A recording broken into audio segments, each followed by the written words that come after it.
Welcome to episode 5 of the Keg Talks series, brought to you by Heineken, where we talk with independent experts who offer their advice and expertise on the current issues facing the hospitality industry.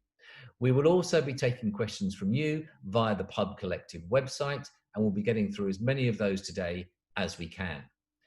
In today's discussion, we're talking to Mark Teed, Food Strategy and Implementation Manager at Star Pubs and Bars, and Ed Turner, a Star Pubs and Bars multiple operator. Both of our speakers will be sharing their experience on what the new normal looks like for the on-trade and how changing consumer behaviour could open up opportunities. We will also discuss the newly launched Eat Out to Help Out scheme and the VAT cut, and discuss how each of these initiatives can best be used to benefit businesses. Welcome, Mark. Welcome, Ed. Thanks for your time today. If I could just come to you first, Mark, just for a brief explanation on your background and your experience within the hospitality industry in particular. So I'm the Food Strategy Manager at Star Pubs and Bars, which is the pub business of Heineken UK. Star Pubs and Bars is predominantly a leased and tenanted pub business. We also have a managed operator arm called Just Add Talent, which has circa 135 pubs in that. I've got a background in casual dining, pubs, both from a commercial and an operations perspective. So I've developed market-leading offers for large multiple pub companies. And I've also had my own leased pub as well. So makes me qualified to be working in a leased and tenanted pub company and to be able to talk to our lessees and also understand what their business needs are.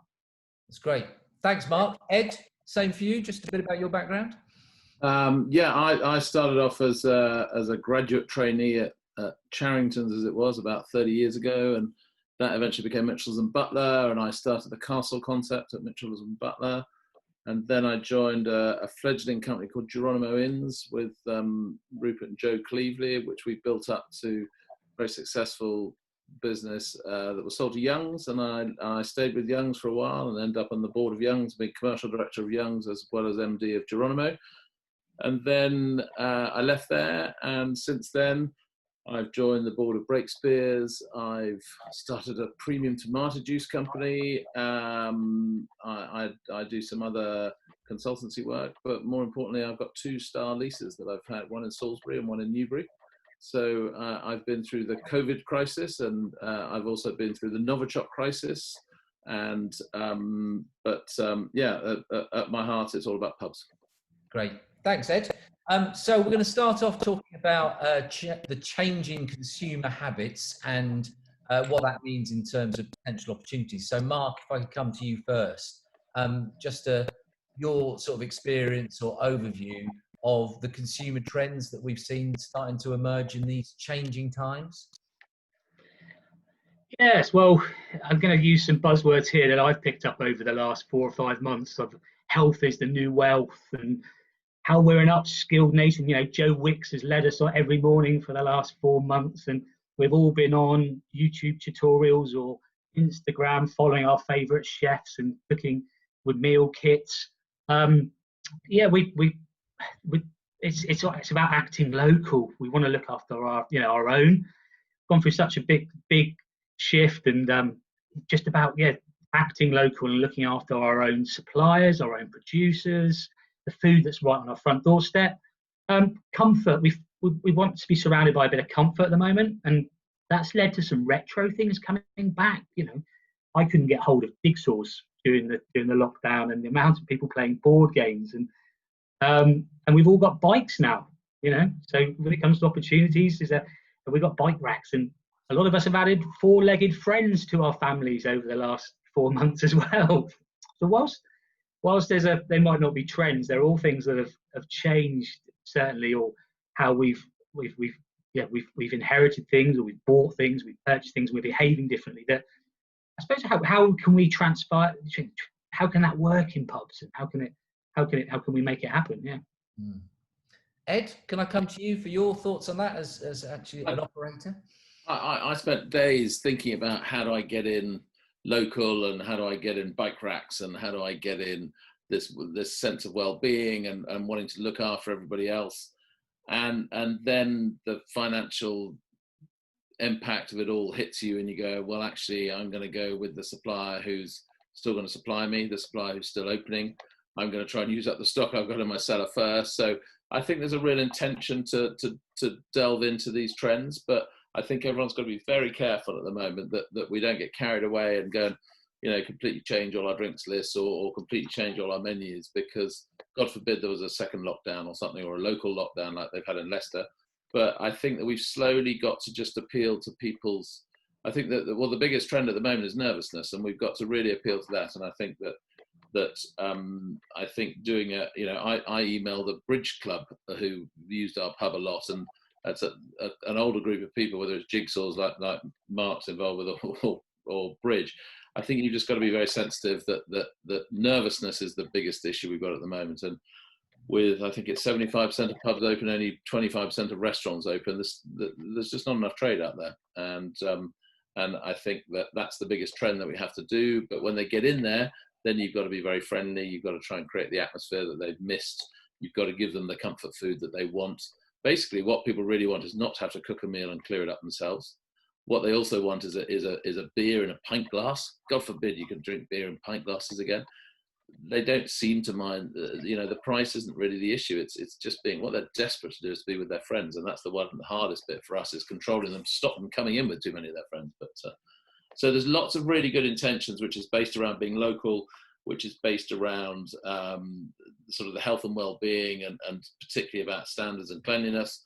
And but I think we've got to at the same time be very careful that we don't overcomplicate it for people who are actually wanting something really simple out of life that they haven't had to do themselves. Mm. And Mark, everyone's got sort of different anxieties over the safety or going out or going into pubs or any other establishments. What Ed mentioned there, that you need to be sort of sensitive to that. Is there anything we can actually do to sort of try and ease that anxiety? I think, just as Ed said, it is just making sure that you are COVID compliant and you are reaffirming all of those touch points of the consumer when they come into your business, goes away being reassured that their well-being is safe. There's been some opportunities come out during closure. A lot of pubs have been doing, well, not to say a lot, takeaways have been quite delivery, click and collect as well for the older generation, where they can maybe place an order, probably don't necessarily have to come in and have the experience in-house, but can still take away the beloved fish and chips on a Friday. It is just reinforcing and making sure that you do walk the walk with regards to safety and security. Yeah, and Ed, sort of outdoor space and private areas would seem to be potentially a sort of great opportunity, I guess. Outdoor space is hugely important. I mean, it's in one of my pubs, we've put furniture all over our car park as well as our garden, because the genuine desire of people is to sit outside if they can. And I think the Brits are becoming hardier and hardier over the last 10 years, and they want to spend more and more time outside in the garden. I think the younger consumers are the more confident ones at the moment, just because biologically they can be, because of what all the stats say, but also they're obviously a lot more gung-ho. I think that the way that they're obviously lost out on the loud noise and the music and things like that. So maybe they need to be, if they're in a party of 6 or if they're 2 bubbles in a party of 10 or something, you can put them in a private room where it can be a bit louder, or maybe you put them in a room where, even though it's not loud, they could they could put their own music on. Certainly you need to look at making sure the cocktails are there for them, the quick win cocktails. There is still a big desire for shots, whether it be Jaeger bombs or nice tequilas. So I think we've got to make sure that these young people don't think that we've sucked the life out of this country at the same time as coronavirus has. And you've got to give them a bit of fun and give them a bit of a premium feel by letting them book a space, because then they feel as though they're a bit, they're a bit more executive than they have been in the past. And it's that whole idea of just making people feel special for no other reason. And it's very simple to do with giving someone exclusive use of a private area, or when they arrive, all their drinks are on the table, because the first thing they do is Instagram it, send it to their mates, because there's something like 35% of the younger generation who, if they haven't put their night out on Instagram or on social media, their night out hasn't officially happened. So you've got to make it photographable. You've got to put some decorations up. You've got to give it a bit of wow, and compensate for the fact that the music won't be as loud. There's not so many people in there, but make sure that if it's someone's, or tell them to celebrate that birthday they couldn't celebrate during lockdown. Everyone wants an excuse to have their birthday still, and if they missed it, give them a chance to do it now. But actually, at the moment, give them any chance they'll be out in the garden. And what it's doing is it's slightly, I think the evenings at the moment, because it's not this day last year, I think it was going to be 39 degrees in Cambridge. So, but people definitely want to be outside, but you've got to spread them out. But garden's very important. I think that everybody's preoccupied by this number 6. I can only have 6 people. Well, don't forget it. I've got 3 kids. If I want to meet another family, which I'm allowed to do outside, that could easily be 10 people. So you've got to be able to accommodate those. And all you have to do, it's not our job to police it. We've just got to ask the question: are you from 2 social bubbles or 2 families? If you go yes, they go great, okay.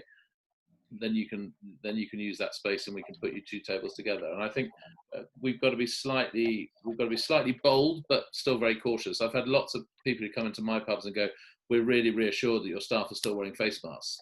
And that I've given the staff the option. It's up to them if they want to wear them, but on the whole, they are, because there's a lot of places that are pushing the rules quite a lot now, and I think some people are becoming nervous already. And our key job for the whole trade at the moment is to get. It's not the 30% of the people who are confident enough to come out. It's the 70% of the people who are still unconfident about coming out at all. And unless we're all being COVID safe and being sensible about it, those people won't come out for a very long time.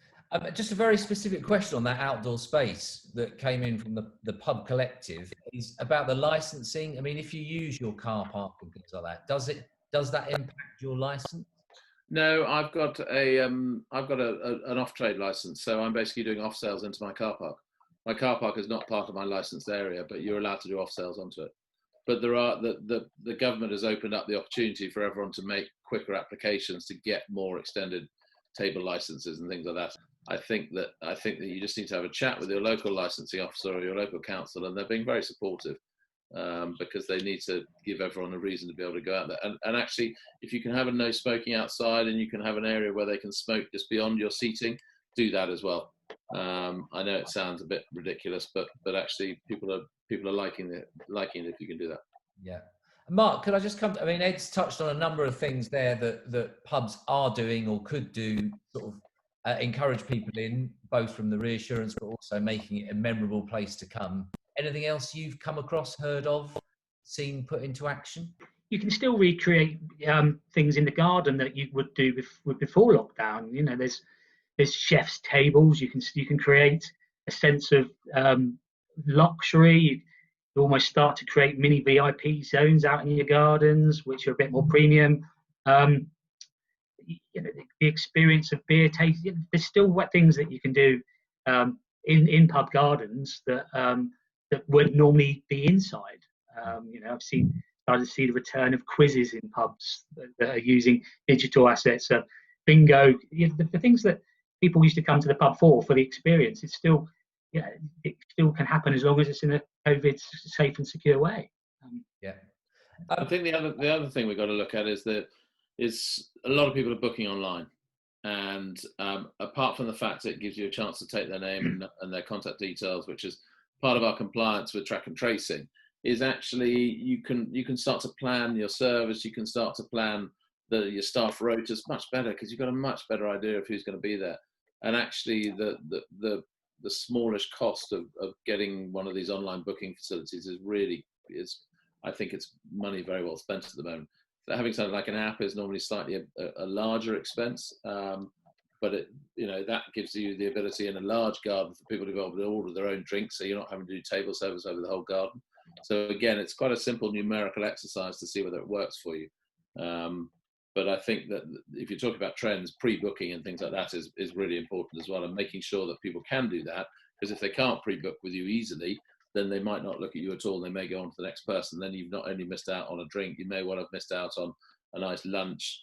And with the sort of the Rishi Sunak 50% off food thing coming up in August, if people can pre-book that, then they're going to feel much safer, because they know it's a chance for you to talk to them about their compliance before they even get in your door.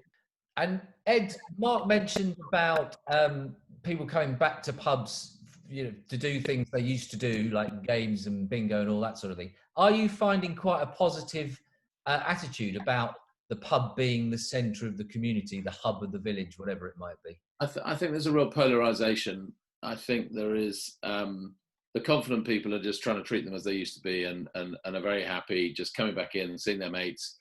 If they could stand and sit at the bar, they would do, but they're not allowed to yet. So they're hanging out near the bar, and they're sort of shouting their orders across to the bar staff as if they were standing at the bar. And those sort of people just want the camaraderie, and they want the banter of their mates in the pub. On the other end, you've got the people who were occasional users, but would probably be pre-organised and pre-booked. But they're coming in less often, and they're much more conscious about where they're sitting, and they're happy to be further away, and they're happy to have their own area, and they're very happy to have table service. But they're not probably staying as long. To start with, people just coming out and going, well, I'm going to have a drink. It's almost a tick list. I could put it on Instagram. Oh my God, I've been to a pub for a drink. Look at how amazing I am. And actually I think that the evenings are closing down much earlier than they used to. So I think it's that polarization, and it's trying to fill that gap in the middle that will give us a little bit of the cream on the cake that'll make some of the places come back into a sort of profitable level. Is there anything else you're doing for other consumers, other areas? Yeah, private hire is a very good way to encourage people who are nervous to come back and have their own safe zone. They can meet with another family in there. They can see out what's going on in the rest of a pub, so they can feel quite confident. But it's a very nice way for them to get used to going back into it. At the same time, businesses where everyone is working from home, there is the occasion when people do need to get together. And if you've got a big enough space and you can have half a dozen business people all, meter or 2 meter plus apart, then actually it's a good central way to meet. If your pub is shut during the day, for example, like mine are, but you've got a big dining room, well, then if local businesses want to come and use my car park and sit in there and drink some coffees and teas, then I'm not going to make much money out of it, but they're going to think very highly of me. And that's about being part of, we used to do it for local community groups or for mums groups. Well, let's do it for some of the local businesses as well. I think it's really, really important. And I think that when we get into the Eat Out to Help Out scheme, well, why not encourage people to say, actually, 6 of us are going to come out, we're going to have this Eat Out to Help Out, and we're going to have a real splash in a private area with our own table, and get some decorations out, get some of last year's Christmas decorations out, put them on the table, get everyone to celebrate their birthday, give them the reason to come out. Don't just say we're doing this, say we're doing this, but have you thought about doing it because of this? Great. And Mark, could I just come to you, just anything to add in terms of driving footfall, whether that's in historically quieter times or generally speaking, any other thoughts, any other things we could be doing? I'd probably just piggyback onto what Ed's just said there. I've been staring at the same 4 walls like a large amount of people have for 3-4 months. And actually, I don't mind taking my laptop to my local pub and using the pub's broadband and their the electricity, and plugging my laptop in and having coffee and a sandwich. The space is there. I'm pre-booking a table. And actually, I've seen a number of other people doing that as well. I got tired of eating ham sandwiches every day during the lockdown. So actually, if my local pub started delivering, I could crave for a sandwich that I couldn't make myself at home, that the local pub could bring to me. It was a great thing. And come 4 o'clock, and I've been on calls all day, just to have the home office happy hour down at my local pub as well. I found myself surrounded by like-minded people who've been working all day in front of a screen, but just need to get out of the house, go and have a drink in a garden. Home office happy hour. Yeah. Great idea. There's one other thing I forgot we didn't really talk about much, which was accommodation. Yep. And I just think that whether you want to call them staycations or people going to visit relatives that they haven't been able to stay with, I think that there's an opportunity for pubs with rooms to still give good value, and to shout about themselves on that. And maybe we've got to use the online travel agents like booking.com and things, which we know take quite a big chunk out of it. But actually, if you get these people into your pubs, then you can always sell them dinner at the same time. And actually, why not use why not sell it the fact that people can come and have an overnight stay away from home and have half-price food on a Monday, Tuesday, Wednesday coming up. And I think that shouting about the room side of it as well is great, because I think the growth in the number of rooms in pubs has only been good for this country as well. You don't have to stay in a big nameless faceless hotel anymore. You can actually stay somewhere that's homely and you can be looked after as if you're at home, but you don't have to do the washing up. Hooray. We want to talk a little bit about the VAT cut. Mark, can I come to you first on that in terms of just an overview as to what it is, what items does it apply to, how long it's going to be enforced, that sort of thing? Well, the VAT cut is on food that's consumed on the premises, non-alcoholic drinks, and then also hot food for takeaway and hot drinks for takeaway. And it's actually it's live already. And accommodation. And accommodation. And if you've got an amusement park as well, Ed, no doubt that's included as well. It goes all the way through until the 12th of January. It's down from 20% to 5%. And Ed, are you finding customers are expecting that cut to be passed on to them, or how are you finding it? Not so far. I think the customer's been really understanding that this is a bloody difficult time, excuse my language, for us. And there's been a lot of costs that we've incurred whilst we're shut. And I think that they see that actually particularly for the smaller independent operators, they can help it. For those who don't eat or stay overnight in pubs and places, then they can get their benefit from it elsewhere. But I genuinely don't think that pricing is much of an issue at the moment. I think that the customers are being really understanding.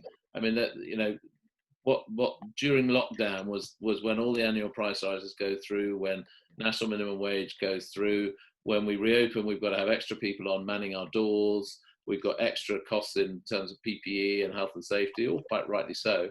And we've got vastly reduced footfall. So I think the customers are very understanding and very supportive. And I would say that if they're not, then there's bigger issues in your pub that you should be looking at. And it's easy maybe for me to say in some, places like Newbury and Salisbury, which are quite affluent towns, and in other towns it may be more difficult. But then, you've got a chance to pass it on if you need to. And if taking 10p off a price for a pint is going to help, then I wouldn't hesitate to do it. Yeah. In the same way as you might do any other price promotion in the past. But again, don't just drop your prices, do something else with it. So either drop them at times when people aren't coming in. Don't drop your prices on a Friday night, or say, right, I'm going to relaunch the quiz, and to relaunch the quiz, I'm going to take 10p off the price of a pint. It's all about, as I say, giving people the reason to come back in. And if dropping your prices occasionally is part of that reason, then it's a good tactical tool that the government's given us the ability to use. Mark? They were very, very clear that it's about protecting the future of the hospitality industry as a whole, the VAT group, and most importantly, protecting jobs. It is. I don't think there's one box that fits all. As Ed said, it's a case of passing on if you can, but crucially, this is a decrease for the operator. And do you think it's important to communicate to customers whether you are passing it on or not, or if it isn't an issue, just don't talk about it, sort of thing?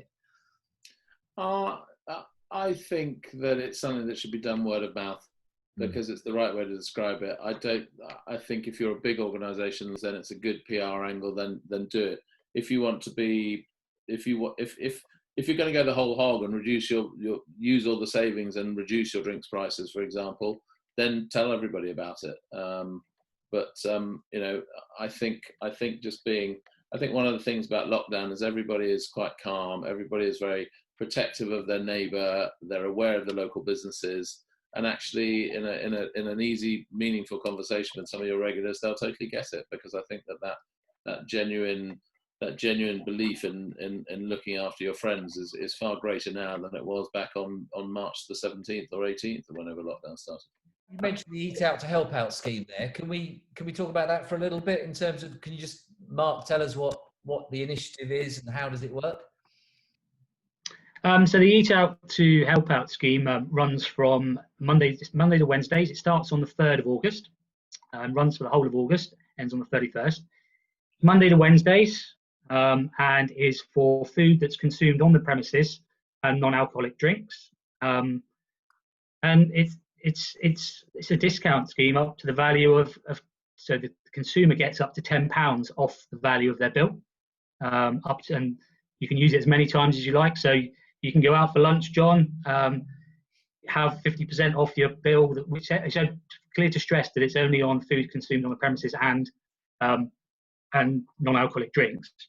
50% on, and then you can come back in the evening and get another 50% off. So there's no limit to the amount of times it can be used. I think it's a really, really, really good idea and great scheme to stimulate footfall. Certainly Monday to Wednesday, which we're all crying out for at the moment. Mm. And then on that scheme, are the things that I know, it hasn't happened yet, but are the things that you're doing to promote it to customers so they're aware of it and most of it? Yeah, I'm just about to start communicating it out on social media and with posters in the pubs, because I'm just finalising how to do it. What I don't want is for people just to come in and have a fish and chips and just get it for half price. What I want to do is give people a bit of a treat. So we're looking at sort of surf and turf, which might cost 25 quid, and saying, well, actually it'll only cost 15 quid. But if you just want a really nice ribeye steak with béarnaise sauce and chips that would normally cost you 20 quid, then it's going to cost 10 quid. So I'm basically saying to people, you can come in and have half price food, or here's a treat that suddenly you can get a really nice meal for a tenner. But yeah, I think you've got to shout about it. You've got to talk about it on social media is the best way to do it. Always is the best way to do it locally. If you've got online bookings, then you make one of the booking things a sort of 50% one. But again, just keep an eye that everybody comes up Monday, Tuesday, Wednesday doesn't stop coming out Thursday, Friday, Saturday. So make sure there's something equally interesting going on those days. And again, my pubs aren't open in the daytime at the moment. We used to be open for lunch, and we're not open for lunch now. And there's a it's very tempting to say, oh, let's open for lunch again. But actually, because we used to rely on businesses and we've got 5 letting rooms, and that there aren't any businesses around at the moment. So if you go too hard and too fast, then you could end up losing money again by overstaffing on times when there's no customers still coming out. But again, pre-bookings will tell you how many people are coming out. So the more you can get to pre-book, the better you can plan for yourself. And as you said before, I guess the pre-booking thing helps you with the staffing if those days are busier or other days are quieter. Absolutely right. Absolutely right. Yeah. Mark, anything that operators need to be sort of aware of in terms of drawbacks to the scheme or complications around the scheme, or is it fairly straightforward? There's a huge amount of information on the gov.uk website. The government, the HMRC, is saying that you can claim the money back once a week, starting from the 7th of August. They're looking to repay everyone within 5 working days. What Ed said, really, it's great to be able to offer some luxury, £20 set menu that you only pay £3 for, £10 for, sorry.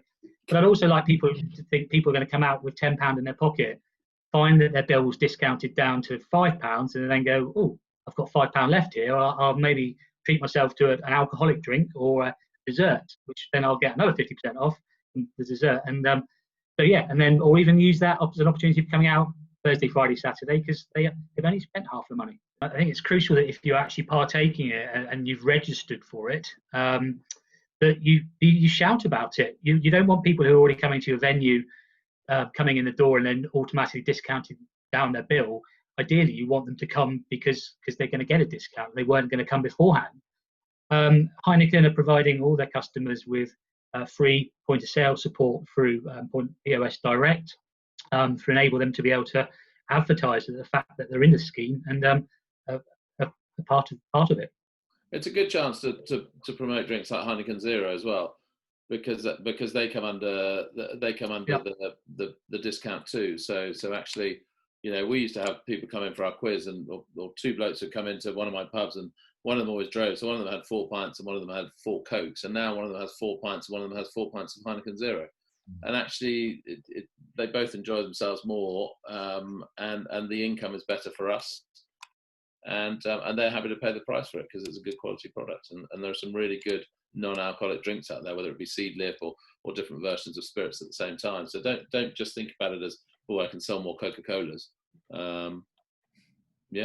Yeah, that's a good point. Yeah, because that's a big boom area, isn't it? Low alcohol beers, drinks. Yeah. Whatever it might be. So, and Ed, I know slight bit of fortune telling here, given that it hasn't started yet. But do you think?